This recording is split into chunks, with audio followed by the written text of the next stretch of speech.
भागवत जी का विषय क्या है? हमारे चित्त में परम धर्म की स्थापना, और स्थापना ही नहीं, परम धर्म की इच्छा प्रकट होने लग जाना, यह भागवत का विषय है। कथा सुनने से पहले आपकी दिनचर्या क्या थी? सुबह उठ रहे हैं, खा रहे हैं, पी रहे हैं, सो रहे हैं, धन कमा रहे हैं, आदि आदि कर रहे हैं। लेकिन कथा सुनने के बाद आपकी इच्छा क्या होने लग जाएगी? मुझे अपने जीवन में समय बांटना चाहिए, ठाकुर जी के लिए समय निकालना चाहिए, तिलक धारण करना चाहिए, अब भोजन में थोड़ा व्यवस्थित होना चाहिए, अपनी दिनचर्या में अरे कहां तक कहें, उठना बैठना भी व्यवस्थित होना, ये परम धर्म का स्वरूप है। कैसे भी बैठे हैं, कैसे भी लेट रहे हैं, कुछ भी खा रहे हैं, कहीं भी जा रहे हैं, ये कथा सुनने से पूर्व की स्थिति हो सकती है। कथा सुनते सुनते, कथा सुनने के बाद, अब संत जनों के लोग बाग पूछते, महाराज जी हमारे घर आएंगे? आएंगे। क्या नियम है आपके? क्यों? आप किसी अपने रिश्तेदार से क्यों नहीं पूछते कि तुम्हारा क्या नियम है? रिश्तेदार से कभी नियम नहीं पूछा जाता। हम जो बनाएंगे रिश्तेदार खाएगा, हम जो पिलाएंगे वो पिएगा, हम जहां लेटाएंगे वो लेटेगा।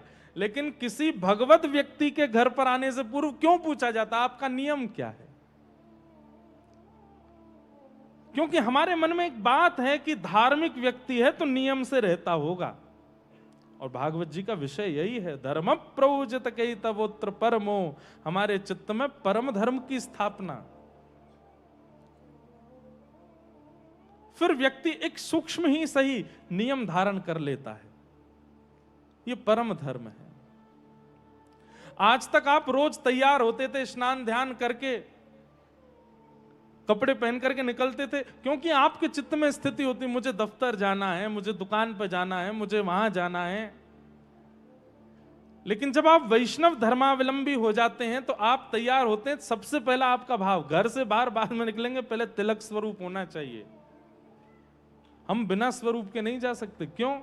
क्योंकि हमारे चित्त में परम धर्म स्थापित हो चुका। परम धार्मिक व्यक्ति अपनी जीवन की हर क्रिया में यह विचार करके चलता है कि ठाकुर जी मुझे देख रहे हैं और मैं उनके अनुकूल लगूं, उनके अनुकूल बनूं। यह तिलक धारण इसलिए नहीं कराया गया कि आप देखें, यह तिलक धारण इसलिए किया गया कि ठाकुर जी की दृष्टि पड़ती है, और ठाकुर जी उसी को देखते हैं जो उनका है। तो तिलक धारण करने से ठाकुर जी को प्रमाण हो जाता, ये मेरो है, याकू मोह देखनो है। जैसे अब तो होता होगा सीकर में, यहां थोड़े ग्रामीण क्षेत्र में खूब सारी गैया जब जाती हैं चरने, गांव की सबरी गैया चली जाती हैं, तो जिनकी गैया होती हैं वो अपने अपने चिन्ह बना लेते हैं कि ये हमारी गैया है, हमारी गैया का चिन्ह है। या फिर कभी आपने रोड पर देखा हो, जो चरवाह होते हैं, भेड़ चराने जाते हैं, खूब सारी भेड़ होती हैं, सब उन्हीं की थोड़ी होती हैं, किसी किसी की होती हैं, तो वो सब अपने चिन्ह बना देते हैं। किसी पे मेहंदी का चिन्ह बना होता है, किसी पे कुछ चिन्ह होता है। जब वो चरा के लौट के आते हैं तो उनका मालिक पहचान जाता है हमारी कौन सी है। ठीक वैसे ही हम आप सब लोग इस संसार में भटकवे आए हैं, लेकिन बीच बीच में हमारे जो स्वामी हैं वो दृष्टि डाल करके देखते हैं क्या हो रहा है। तो जिसके सिर पर तिलक नहीं दिखता, ठाकुर जी कहते हैं ये तो कोई और को होगा, लेकिन जैसे ही उर्दपुंड दिखता, ठाकुर जी ओ हो जेरो मेरो, ये डोलो अभी सीकर में है, अभी रेवासा में बैठो है, अभी वहां जा रहा हो, ये मेरो है। ये भावना चित्त में ठाकुर जी के। तो ये तिलक आपके लिए नहीं है भाई। आईडी कार्ड पहन के बच्चे स्कूल इसलिए जाते हैं कि कहीं हम खो गए तो पता तो रहेगा कि इनका घर कौन सा है, कौन से सेक्शन में है, इनके माता पिता का नंबर क्या है, आदि आदि। ये आईडी कार्ड है। कभी अगर संसार में भटक गए तो ठाकुर जी को ढूंढने में देरी नहीं लगेगी, ठाकुर जी पहचान जाएंगे कि ये है मेरा।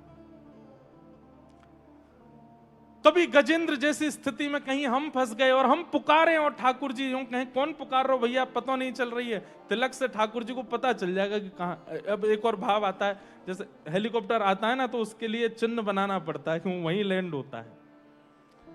ठीक वैसे ही ठाकुर जी गरुड़ पर विराजमान होके आएंगे, उसके लिए हेलीपैड तो चाहिए, तो ये हेलीपैड ही है।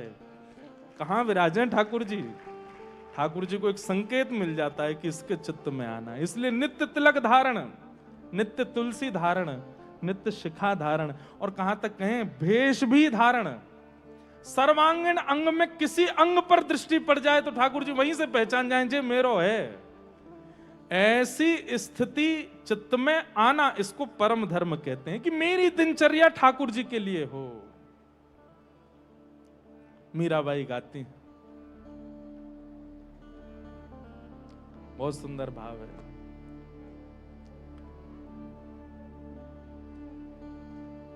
जिन भेषा मेरो सावरो रीझे, जिन भेषा मेरो सावरो रीझे, जिन भेषा मेरो गिरधर रीझे, जिन भेषा मेरो गिरधर रीझे, मैं सो ही भेष धरूंगी हो, मैं तो सो ही भेष धरूंगी हो, मैं तो सो ही भेष धरूंगी हो, मैं तो सो ही भेष धरूंगी हो, मैं बैरागन होंगी, मैं बैरागन होंगी, मैं बैरागन होंगी, मैं बैरागन। सब लोग गाओ।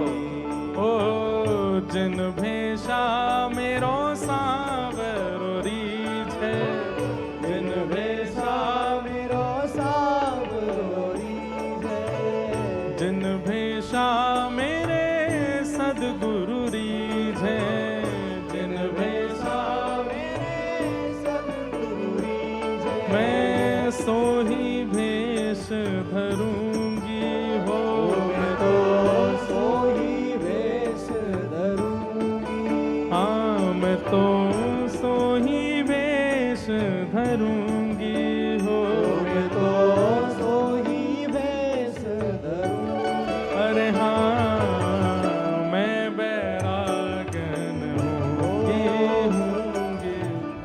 मैं बैरागन होंगी, मैं बैरागन होंगी, मैं बैरागन। मीराबाई के कहो तो मोतियन मांग भरावा, कहो तो मोतियन मांग भरावा, ओ कहो छिटकावा के वाला, कहो छिटकावा के। अरे हाँ मैं बैरागन होंगी, मैं बैरागन। मीराबाई की स्थिति कैसी है? कोई भगवा वस्त्र पहन करके निकल जाए तो मीराबाई कहती हैं आपने ऐसे वस्त्र क्यों पहने? तो मुख से निकल गया, बोले इससे ठाकुर जी रीझ जाते हैं। तो मीराबाई भी भगवा पहन लेती हैं। और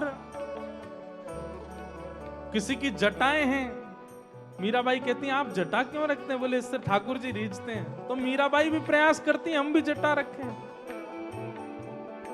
हम भी मोतियों की तरह अपनी मांग भरें, हम भी कुसुमल साड़ी पहने। केवल और केवल कारण क्या है? जिससे ठाकुर जी रीझें वैसा भेष रखना है, वैसा भाव रखना है।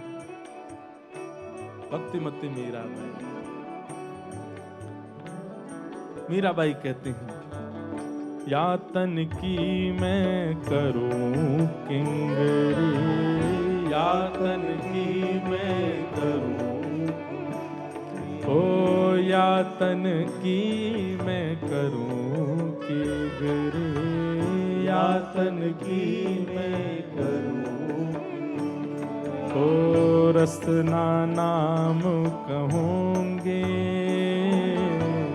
रसना नाम कहूंगी, ओ मीरा के प्रभु गिरधर नागर, मीरा के प्रभु गिरधर नागर, मीरा के प्रभु गिरधर नागर, मीरा के प्रभु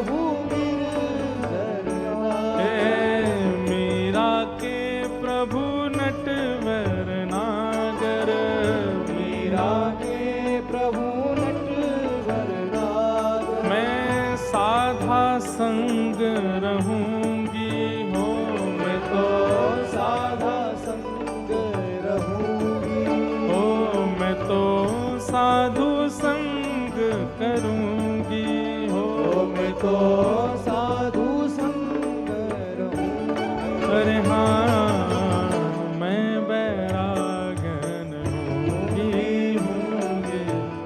मैं बैरागन होंगी, मैं बैरागन होंगी, मैं बैरागन हो बाला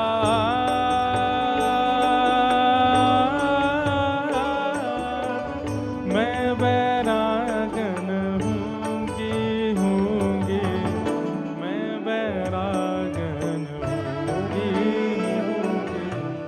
मैं बैरागन होंगी, मैं बैरागन होंगी,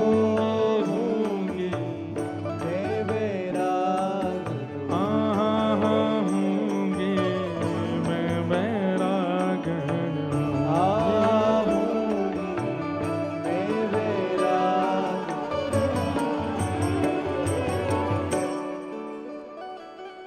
हम क्या समझाना चाह रहे हैं वो बात ध्यान से सुनिएगा। इधर नहीं देखना, इधर देखो। जब आ जाए महापुरुष तब देखना, तब तक हमको ही देख लो। क्या भाव कह रहे हैं? श्रीमद् भागवत का विषय क्या है? धर्मम प्रौजत कई तवोत्र परमो, परम धर्म के प्रति अग्रसित कराना, नित्य तिलक धारण करने की स्थिति, नित्य संध्योपासन की स्थिति, नित्य कीर्तन की स्थिति, ठाकुर जी की सेवा की स्थिति, ये सब परम धर्म हैं। अच्छा, धर्म और परम धर्म की थोड़ी सी व्याख्या और कर दें। जहां इंद्रिय सुख हो, जहां इंद्रिय सुख की भावना है, वो सब संसारी भाव हैं।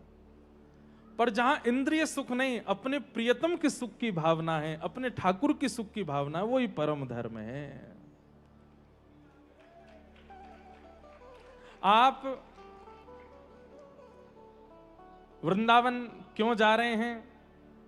बोले मां चाट बल्ला बहुत अच्छा मिलता है, लस्सी बहुत बढ़िया मिलती है, पेड़े बहुत अच्छे मिलते हैं। इस भावना से आप वृंदावन जा रहे हो, तो वृंदावन जाना धर्म तो है, लेकिन वो परम धर्म नहीं कहलाएगा, क्योंकि कहीं ना कहीं इंद्रिय सुख प्रधान है। लेकिन वृंदावन जा रहे हैं, उसके पीछे कामना क्या है? आहा, ठाकुर जी को निहारना है, अपने प्रियतम को देखना है। दरस बिन दुखण लागे नैन, दर्शन के बिना नेत्रों में व्याकुलता हो रही है, पीड़ा हो रही है, और इस भावना से आप दौड़ भाग करके कैसे भी वृंदावन जा रहे हैं। अब ये परम धर्म है। क्यों? यहां पर इंद्रिय सुख प्रधान नहीं है। भैया एक बात और कह दें, ये इंद्रियां तब तक कहलाती हैं जब तक संसारी सुख में इनको आनंद आता है।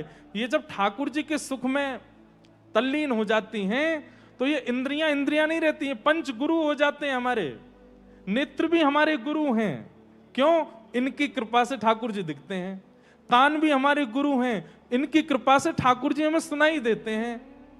हाथ भी हमारे, श्रीमद् भागवत में कपिल देवूति संवाद में श्री कपिल भगवान कहते हैं, मैया आप जिन इंद्रियों की निंदा कर रही हो, ये इंद्रियां नहीं होती तो मैं कैसे मिलता? सीधी बात, इंद्रियों को संसार सुख से अलग ले जाकर के ठाकुर जी के सुख में पहुंचा देना, ये परम धर्म है, और यही भागवत का विषय है। धनुर्दास जी की कथा आती है, पूज्य महाराज जी से सुनी हमने। धनुर्दास जी की पत्नी इतनी सुंदर थी कि अपनी पत्नी के ऊपर छत्र लेकर के चलते थे, और छत्र लेकर के सीधे नहीं चलते थे, उल्टे चलते थे।